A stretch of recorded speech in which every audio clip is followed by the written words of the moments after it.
Patterson here with Boomerocity, and I have something a little bit different for you. You know, we always talk about albums here.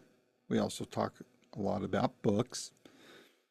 This time we have a simultaneous release by one person of both an album and a book. Imagine that. And the album and book is called The Sound, and it's by Knox Chandler. He had been with the Psychedelic Furs, Souxsie and the Banshees, and he's worked with a whole bunch of other people. And so you may or may not have heard of them, depending on how deep you get into albums when you get them. If you were a geek like me, especially when I was in high school and on forward, I always read the liner notes to see who was who on the musical zoo there. And so you'll see Knox's name on those two artists' albums, as well as many, many others. And so this is a different kind of album. I would not call it rock and roll. It is, the word surreal keeps coming up, but I don't know if that's the right word. You listen to it and tell me what you think. Also, check out the book. Both are great for their genres, and I think you'll, if you like deep thinking music and deep thinking art, I think you should get both of these. So while you're at it, while you're listening to Knox and I talk, would you please hit like and subscribe? Doesn't cost you a dime, and it helps me out a lot. It'd be much appreciated. So without any further ado, here's my first of what might very well likely be many more interviews to come with Knox Chandler. Until next time, this is Randy Patterson with Boomerocity. Take care. Hello, Knox. Can you hear How you me? doing? I can hear you great. Can you hear me? I can. You sound lovely. All right. Where are you clicking in from? Connecticut. A little town called Guilford, about 20 minutes, 30 minutes from New Haven on the shoreline of Long Island Sound. Oh, how nice. Very nice. Well, Connecticut's one of the few states I've not been to. Last company I worked for was headquartered in Hartford, but Yeah. I never got to make it up there. So, Well, I like to say this town is very beige, vacuous of all culture, but awfully pretty. well, sometimes culture can be overrated, right? So, well, hey, thank you for joining me today, Knox. I have been looking forward to speaking with you, and I appreciate your patience. A week or so ago, after we already had the first interview scheduled, I was mowing my dad's property. I office out of his basement, and I'm his caregiver, and I was mowing his yard and cut the cable to both cable TV and internet, and we were down for 9 days. So, Oh God, where are you? I'm in the Smoky Mountains. I'm just a couple Oh, a beautiful. couple miles. Yeah, I love it here. Just a couple miles up the road from Dollywood. So, Yeah. Oh, um, nice. Yeah. it's a pretty place to be for sure. So, well, hey, I have been looking forward to talking to you about both your album and your book. And it's rare that you see a project come out like that and where they dovetail with each other and complement each other. If you don't mind, tell me the story about how this whole package came about. Um, it just sort of naturally. I I moved back here from Berlin, Germany, about 3 years ago to be a caregiver to my mother. Ah, Um, and we live in it's an old farmhouse that's got barns and fields and ponds, stream, and it's takes a lot of maintenance. And when I was visiting her after COVID, I realized that she just can't function alone in this place. So I made a decision to move back and take care of her, thinking she was going to pass away in the house. And she made a decision to move into an assisted living community. And mm, so really the this all came to fruition within the past year once she moved out. Up until that point, I was doing some recording, but it was a limited time, and I wasn't really sure what was going to happen with it. Um, I had come back from Berlin with an album, a solo album of mine that I finished mixing here and got it mastered and thought I was going to put that out first called Sea of Stars. And I sent it to some people I knew, and one person in particular, Stu Jacobs, uh, asked me, suggested I start doing some paintings because it sort of had this very visual element to it. And so I tried, and somehow I was just not connecting being here in the country with what I produced in the middle of Berlin, center of Berlin. Yeah. And so I twiddled my thumbs a bit. I set up my studio, started dabbling with some of these sound ribbons I record, and kept on doing the painting, but just not connecting to the older project. But somehow, um, once I got into, I wasn't very inspired at first. I had found it very hard to. Usually, I'd walk out in the street, take a walk, whether it's New York City or Berlin, and I would just come back with totally inspired with ideas. And here it wasn't happening until I started taking hikes, and mostly around fishing. I took up fly fishing, Oh, and so I got into like sitting in the middle, oh, standing in the middle of a river for about 7 hours, trying to make this fly perfectly follow the bait stream and not get nudged by the line or the leader or the tippet, and it's very meditative, but also started becoming inspired by what the water was doing, how there are these different currents within the one stream. And also going down to the shoreline here, which is they call it the Sound, um, which is Long Island Sound on the Connecticut side. And I was doing a lot of fishing there, night fishing, just exploring. The album cover actually is a jellyfish I found on a rock. I took a photograph of that. So there's a lot. I also start seeing all this beauty in nature and these contrasts between, decay and life and beauty and like harsher timbres. And started exploring this with my music, and a lot of it, the ideas, kind of stuff went into this album, Private Chandler, that got released on Subsound about 2 months ago. But when I finished that, I wanted to go even deeper with my voice, and at the same time, I was exploring these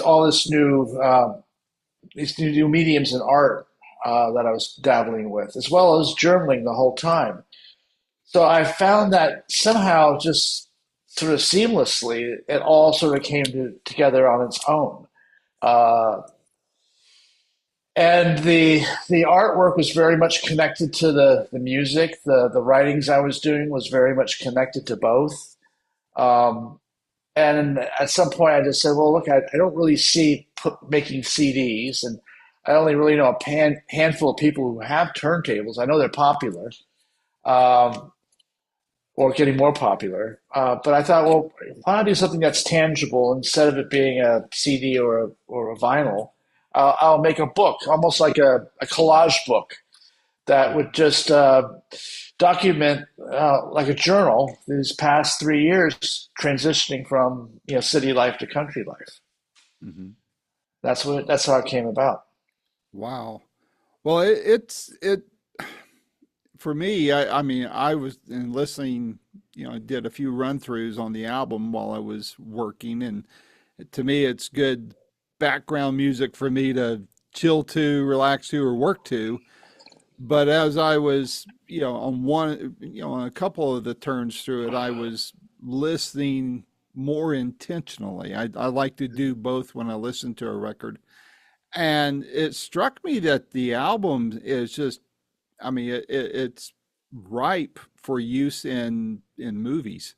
You know, I just think it would Oh, be perfect for that. I mean, because I mean the moods that the music elicits, yeah. and I mean, it commands attention in a very deep way, I think. And what are your thoughts on that? Was any of that in mind in some of the songs that you were doing? Well, I think a lot of the stuff that I do, first of all, a lot of these interviews, people don't realize that the whole album is just guitar, upright bass, and percussion. There's no samples or synthesizers on it. So all the sounds you think might be a synthesizer are all generated by the guitar. That's And amazing. and the thing is that that sort of lends itself to being rather cinematic. And I watch a lot of movies, and I like to get lost in them. And that's sort of the idea behind the music. It's something that people can get lost in, Hmm. as I did when I was making it. I mean, there's a lot of it just magically, actually practically all of it just sort of magically came about, and not necessarily what I feel was my control. Um, but I mean, I have a friend who's a music supervisor, and she likes a lot. She's never really, I don't think she's ever pitched anything as far as is concerned, but she's the one, Sue Jacobs, who got me into painting again once I moved back here. Hmm. And I know, not intentionally, I never intentionally write because I think it should be in a film or used in a film. I just write. This is a record that is just me, Hmm. and the most vulnerable state I could be in. I mean, the book is me in a vulnerable state. I don't even consider myself an artist or a writer, but it's filled, or a photographer even, but it's filled full of my photographs and my writings and my paintings, sketches, etc. And I just thought it was time just to throw the real me out there, Hmm. um, and not really think about. I didn't make anything of the book or the album for the audience. I didn't have the audience in mind at all. I just said, okay, I want to do what actually a very close friend of mine, Peter Freeman, really wanted me to do before he passed away, was to do a guitar album. Oh, And that's what I could. You say it's a guitar album, people are wanting to hear like shredding and all this and that. They probably only a couple places they actually will really hear a guitar. Uh, yeah. it's in my mind, it's a guitar album that's very much my voice, and my very true to the experience that I was having in the moment, over these past 3 years.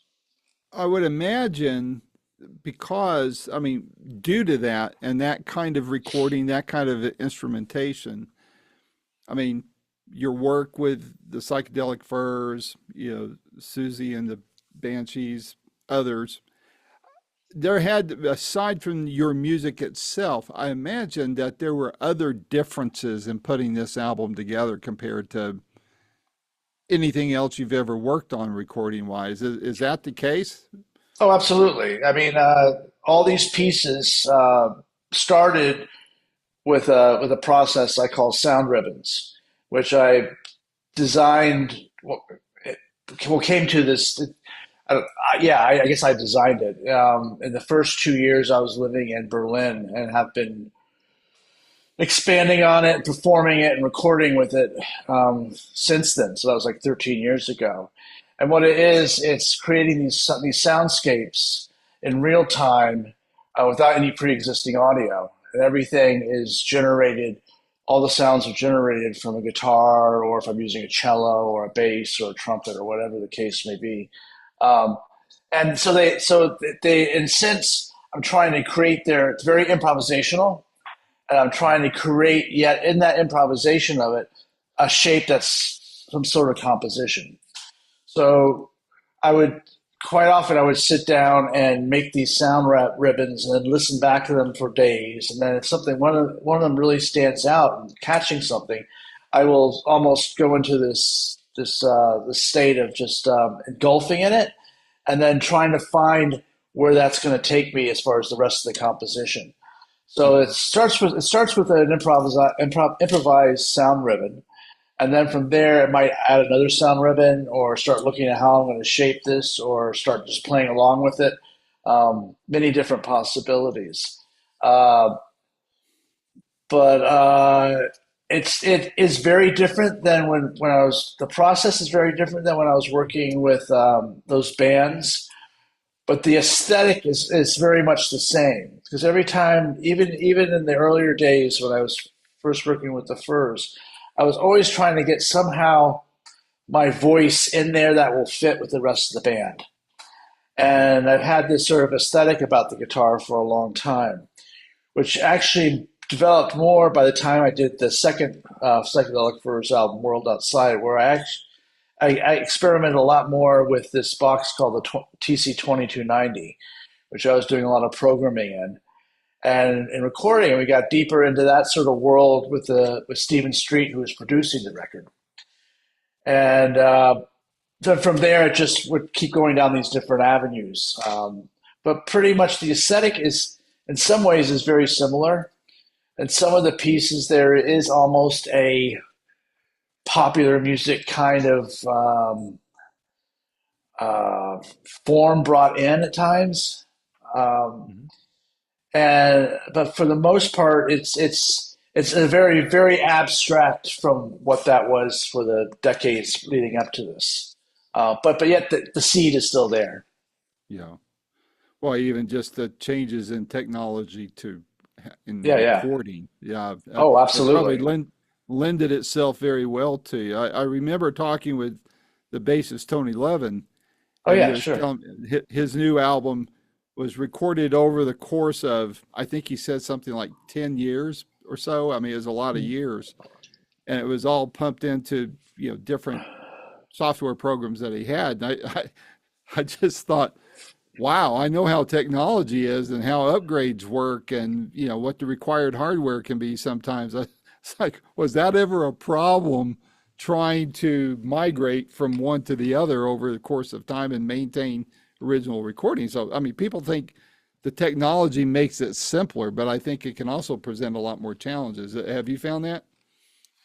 Oh, I think for me, it opens the doors to so many possibilities as time goes on. Even like it's much. I remember having to stretch uh, audio in a sampler, Hmm. and nowadays you just stretch it Yeah. right on the desktop.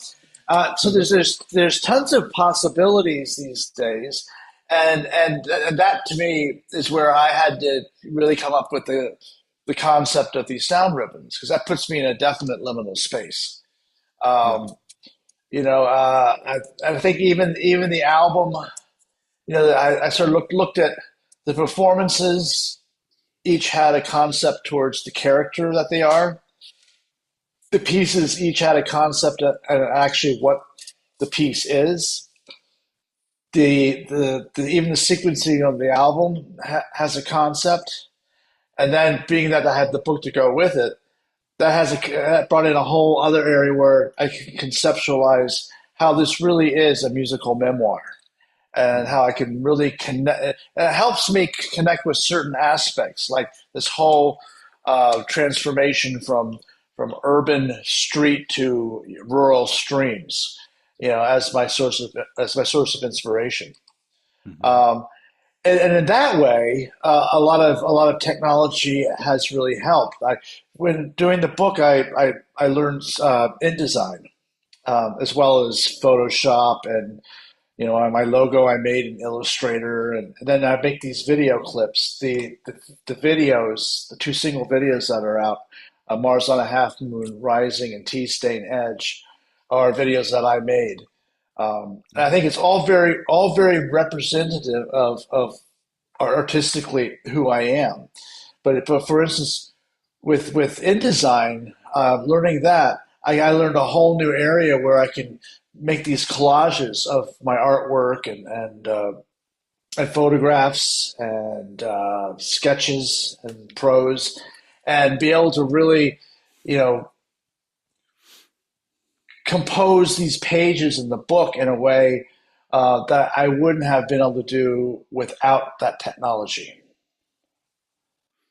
So It's I amazing to, oh, I'm sorry, go ahead.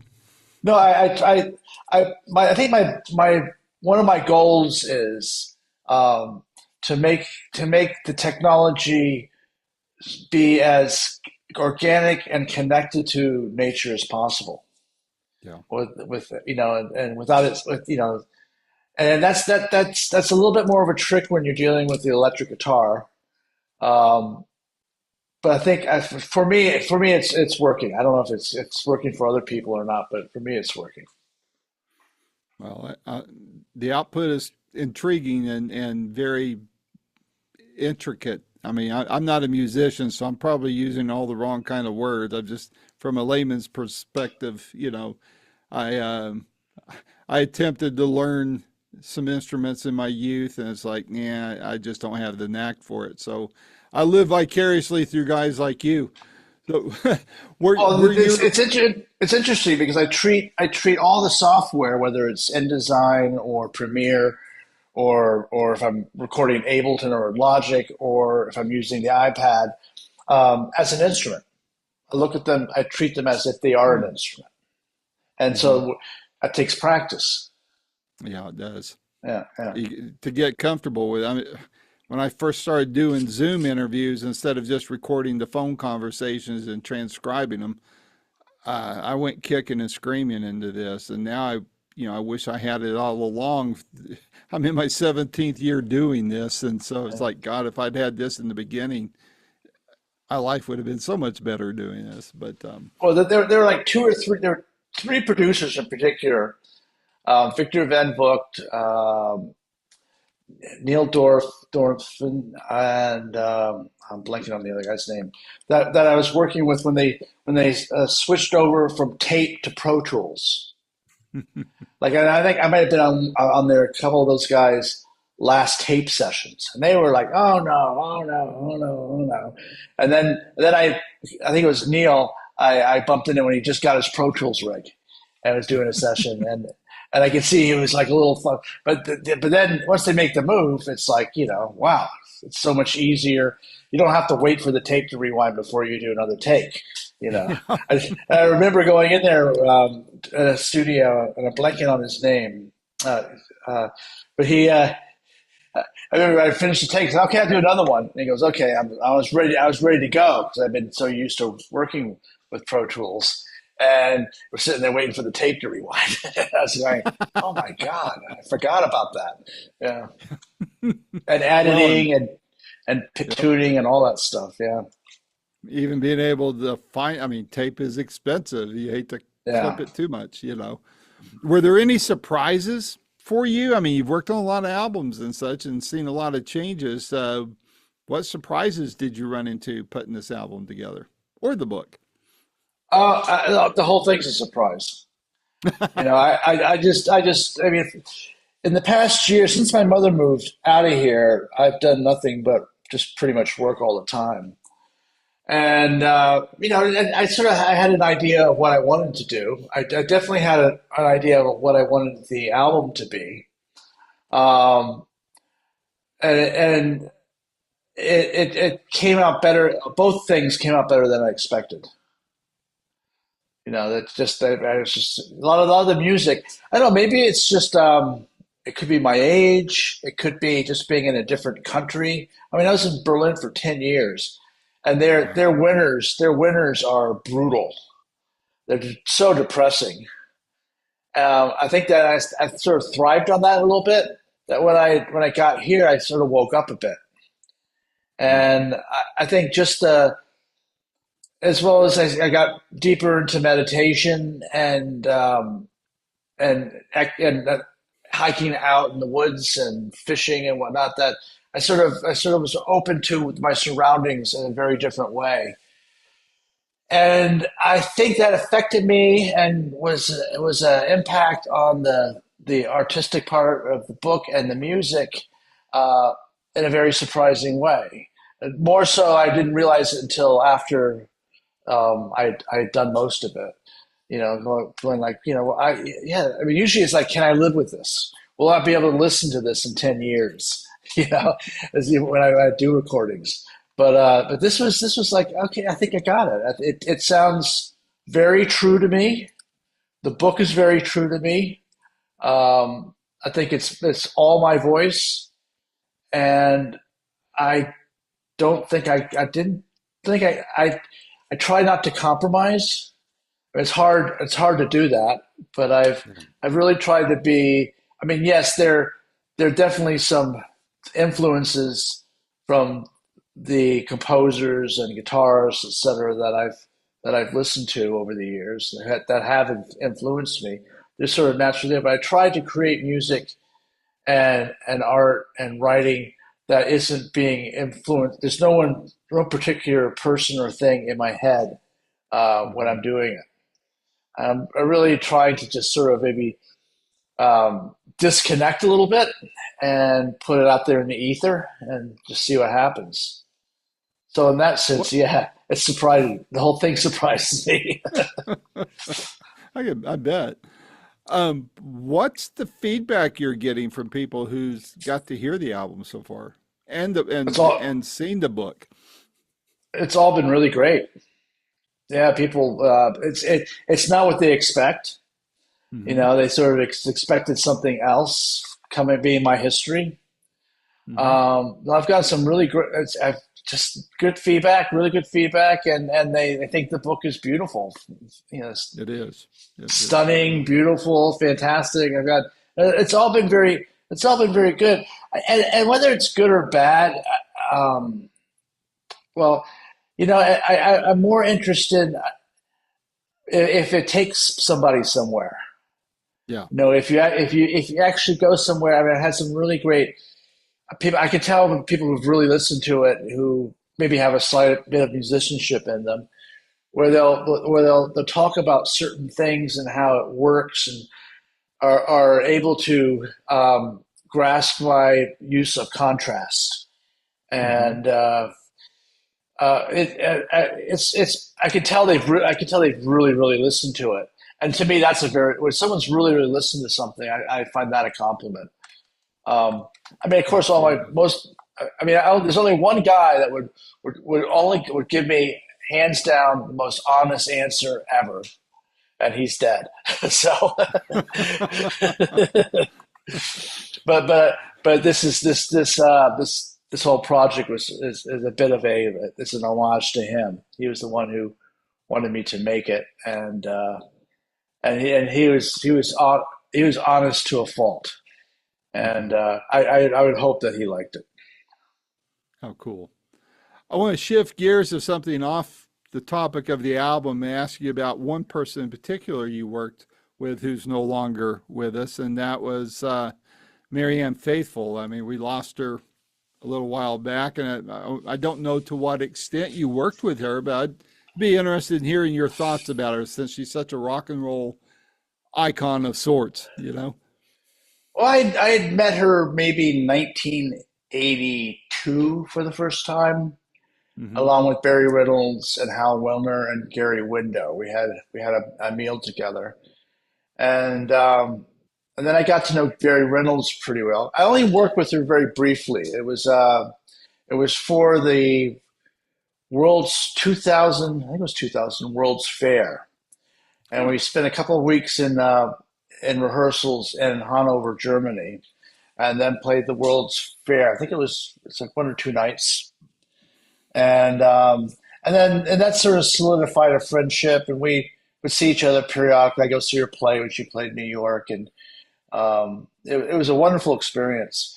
It's funny that band Sex Mob was just playing in New Haven, and Steve Bernstein, it's his band, and he's a good friend of mine. He was on that gig, and we were reminiscing about it. This is just a week ago, and one of the most amazing things, and I could pinpoint maybe about 4 or 5 um, highlights in my career that were just absolutely mind blowing musically, and that was one of them. And it wasn't even on the gig; it was during rehearsal.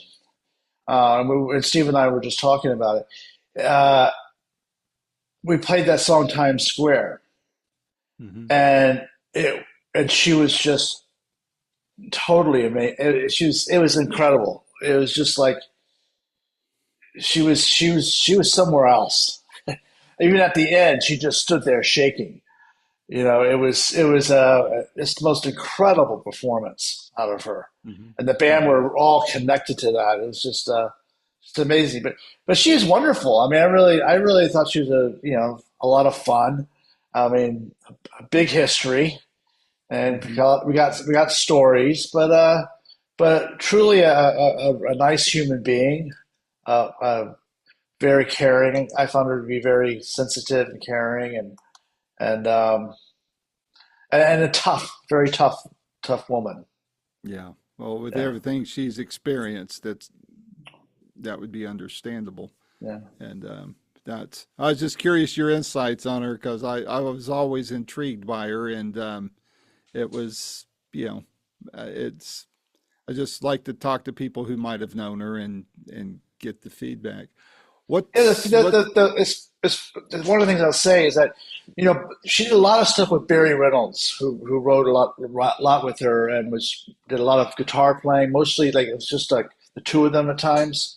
Um, but she had somehow he has a friend of mine referred to him as the invisible guitarist, and as a compliment because he just worked perfectly with any singer. And she had a tendency when she sang her performances, it always felt like it was in the moment. And like even her time, her phrasing would like sway and move. And Barry was great at following her. Um, yeah, I would say she was like a very unique, one of a kind. interesting. Well, thank you for sharing that. I appreciate that. So what's on your radar after, this thing's out? And I mean, are you going to tour? Are you going to try to do something else with it, or what do you got lined up? Oh, I mean, I've got some local gigs, but at some point I'll probably like to get. I want to get this out first, and just judge the response, and then eventually I like to put together some kind of tour. I went over to Berlin and did 3 shows in February, and then it was fantastic. It's very easy for me to do, go out and tour live, Hmm. and maybe it might add a drummer or a percussionist along with it. So I'll probably continue looking at doing shows as part of just a continuing thing from now to infinity.